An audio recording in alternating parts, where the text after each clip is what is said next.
의미의 삶이라는 제목으로 함께 말씀 나누도록 하겠습니다.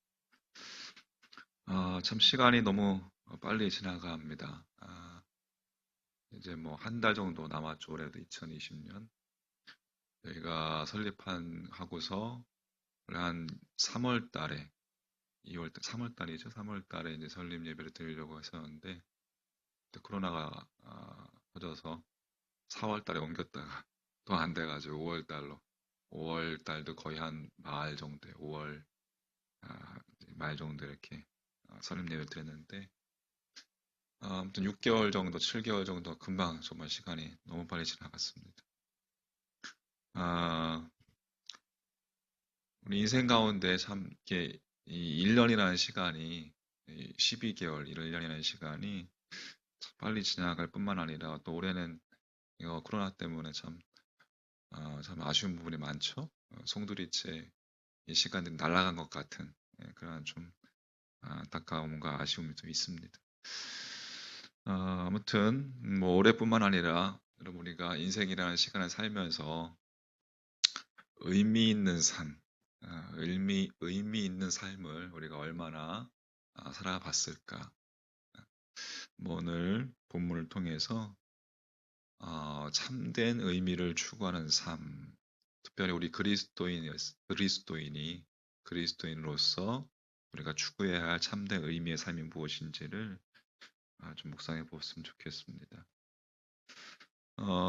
아브라함의 손자인 야곱이 이제 12명의 아들을 얻었고 11번째 아들이 누구예요? 요셉. 예, 성경 공부도 다시 좀 시작을 해야 되는데 요셉은 이제 이 이복 형들의 미움을 받아서 애굽으로 어떻게 돼요? 종으로 팔려가게 되죠. 그래서 13년 동안이나 종살이를 했습니다. 그러나 하나님께서 그 모든 환란으로부터 건져내시고 도리어 이제 요셉을 세우셔서 이집트의 통치자로 세우셨다고 그렇게 스데반이 오늘 설교하고 있는 거예요. 거기 9절. 자, 여러 조상이 요셉을 시기하여 애굽에 어떻게 했더니 팔았더니 하나님이 그와 함께 계셔 그 모든 환란에서 건져내사 애굽 왕 바로 앞에서 은총과 지혜를 주심에 바로가 그를 애굽과 자기 온 집의 통치자로 세웠느니라. 예. 우리가 요셉의 인생을 우리가 생각해 보건대 왜 하나님은 요셉 요셉을 애굽의 노예로 팔려가게 하시고 또 고달프고 어렵고 힘든 눈물겨운 노예 종살이와 또 감옥에 갇히기도 하고 그런 것을 거쳐서 요셉을 애굽의 통치자로 세우셨느냐라는 것이죠. 요셉은 종으로 팔려가기 전에 어떠한 인간이었는지 여러분 창세기 37장 창세기를 이제 살펴보면 우리가 알 수가 있습니다. 요셉이 어렸을 때 그 옛날 요셉이 17세의 나이에 소년 요셉은 아버지의 그 편애를 입었어요. 그래서 형들의 잘못을 아버지에게 막 고자질하는 그러한 경솔한 자이기도 했고 아버지가 자신에게만 입혀준 그 채색 옷을 입고 막 자랑하면서 다니면서 형들 앞에서 막 거드름을 피울 정도로 또한 이기적인 그러한 모습을 가지고 있었습니다. 만약에 요셉이 평생 동안 그러한 식으로만 살았다면 요셉의 삶을 통해서 하나님께서 역사하기는커녕 수많은 이들에게 해를 끼치는 그러한 인생이 됐을지도 모르겠습니다. 그것이 바로 이것이 요셉이 형들에 의해서 이집트로 팔려가는 것을 하나님께서 어떻게 보면 허락하신 거라고 생각합니다. 그 먼 이집트에서 타향에서 고난의 시간들을 통해서 환란의 시간들을 통해서 또 눈물의 시간들을 거치게 하시면서 자기 중심적이었던 그 요셉을 타인을 배려하고 생각하고 알아주는 성숙한 인간으로 바로 세워주시기 위한 하나님의 크신 섭리였고 하나님의 이끄심이었죠. 할렐루야. 노예 생활을 하면서 종 생활을 하면서 그 보디발 장군의 신임을 얻어서 장군 집안의 살림을 다 맡게 되죠. 그러면서 자연적으로 재정 훈련을 하게 됩니다. 재무 훈련을 받게 되었어요. 또 억울한 누명으로 옥에 갇혔을 때에도 거기서도 신임을 얻어서 국사범들이 들어가는 그 감옥, 정치범들이 그 정치범들을 관리하는 일을 맡게 되면서 자연스럽게 인사 관리 훈련을 받게 되었어요. 또 정치범들이 있었기 때문에 정치적인 수업도 받게 되었습니다. 그 당시 세계 최고의 제국이었던 이집트에서 종살이와 노예 생활과 또 감옥살이를 통해서 배운 것은 재무 훈련이었고 인사 관리 훈련이었고 또 정치 수업. 만약에 요셉이 이집트의 종으로 팔려가지 않고 그냥 아버지의 집에서 그대로 살았다면 결코 받을 수 없는 값진 훈련이었습니다. 하나님께서 당신의 방식대로 요셉을 그렇게 훈련시킴으로 자신만 알던 이기적인 그 요셉을 그가 이집트의 총리감이 될 수 있도록 그렇게 성장하게끔 하나님께서 세워주신 것이죠. 할렐루야. 자, 11절 말씀에 그때에 애굽과 가나안 온 땅에 흉년이 들어 큰 환란이 있을세 우리 조상들이 양식이 없는지라 야곱이 애굽에 곡식이 있다는 말을 듣고 먼저 우리 조상들을 보내고 또 재차 보내매 요셉이 자기 형제들에게 알려지게 되고 또 요셉의 친족이 바로에게 드러나게 되니라. 자, 이집트를 비롯해서 그 기근이 가나안 땅에 살고 있던 야곱에게도 영향을 미치게 되었습니다. 야곱이 양식을 구하기 위해서 요셉을 팔았던 형들을 이집트로 보냅니다. 요셉이 이집트의 총리라고 상상도 못한 이 형들과 요셉이 마주치는 극적인 상봉이 이루어지게 되죠. 요셉의 입장에서 보면 자신을 종으로 노예로 팔아버린 형들에게 여러분 어떻습니까? 복수할 수 있는 절호의 찬스입니다. 기회였어요. 힘도 있겠다. 그러나 자 14절 말씀 요셉이 사람을 보내어 그의 아버지 야곱과 온 친족 75사람을 어떻게 하였더니 청하였더니 데려온 거예요. 이집트로 요셉이 자신을 판 형들을 그렇게 선대했을 한 거죠. 선대했을 뿐만 아니라 사람을 보내서 야곱과 식구들을 다 이집트로 청했습니다. 그 사람의 수가 75명에 달했습니다. 중요한 것은 사람의 숫자가 중요한 것이 아니라 요셉이 사람을 청했다는 거예요. 가족들을 청했다는 거예요. 청했다는 거. 단순한 초청이 아니라 그저 사람을 청해서 이집트를 그렇게 뭐 보여주고 자기가 이렇게 잘된 것에 대해서 보여주고 성공했다고 그런 것이 아니었습니다. 요셉은 자신이 거두어야 할 그 사람의 영혼과 생명을 자신의 삶 속으로 청해 드린 겁니다.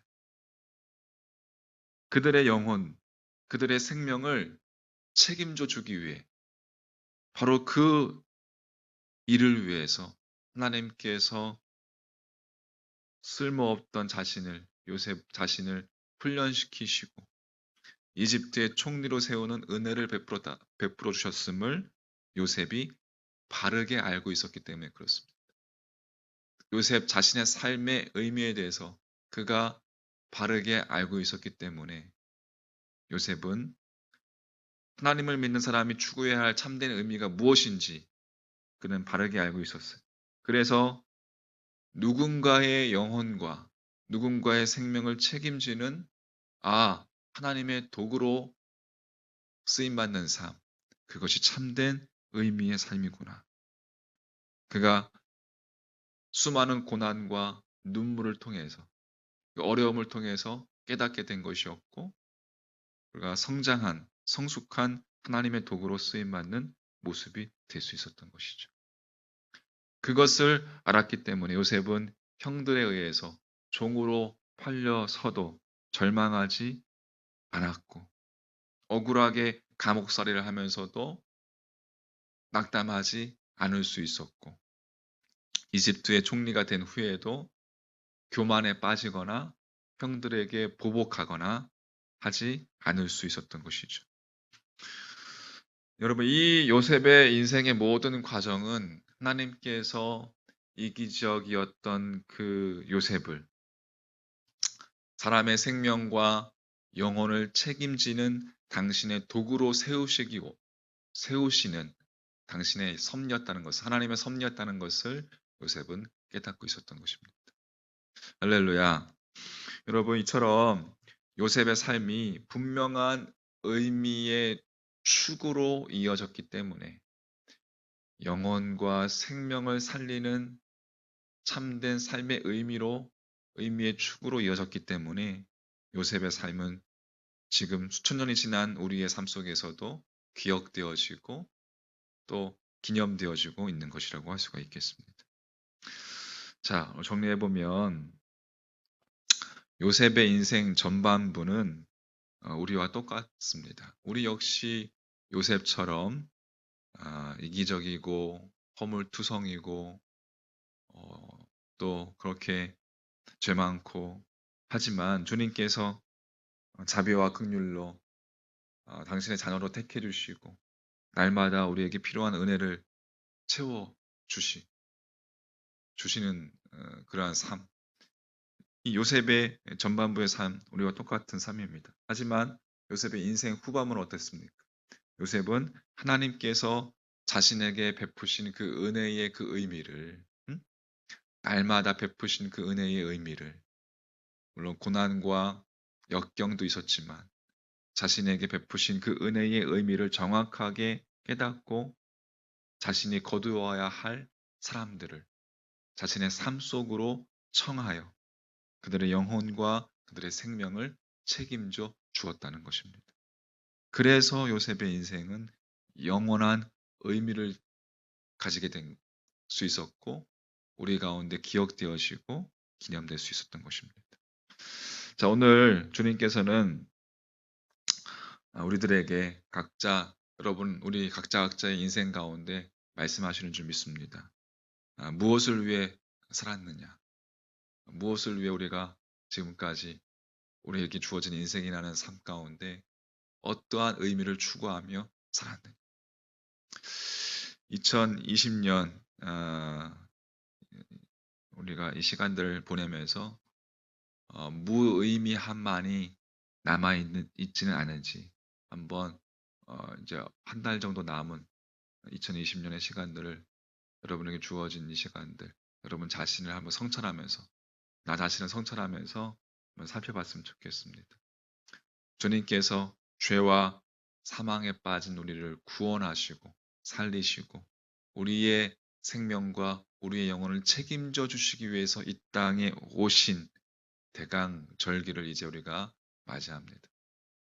얼마 남지 않은 올해의 시간들, 우리의 삶으로 여러분 참된 의미를 추구해 보시기를 권면해 드립니다.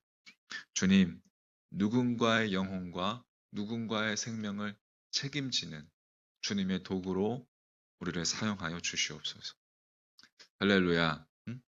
올 한해 우리가 뭐 코로나로 인해서도 여러 가지 어려움, 또 사람들을 대면할 수 없는 그런 상황 경험했지만, 여러분 소망하기는 한번 이 대강절기 한 달 정도 남은 올해 이 시간들, 내게 하나님 주신 영혼들이 한번 주변에 없는지 한번 살펴봤으면 좋겠습니다. 한번 돌아보면서 한 명이라도, 제가 늘 이렇게 한 해를 시작하면서 늘 말씀드리는 것이 있는데, 1년 동안 한 명 한번 전도해 보자. 네, 그렇게 얘기하는데, 얼마 남지 않은 시간들 한번 주변을 돌아보면서 전도할 영혼은 없는지, 내가 책임져야 할 영혼은 없는지 한번 돌아보면서 성찰하는 그러한 시간들이 되시길 바라겠습니다.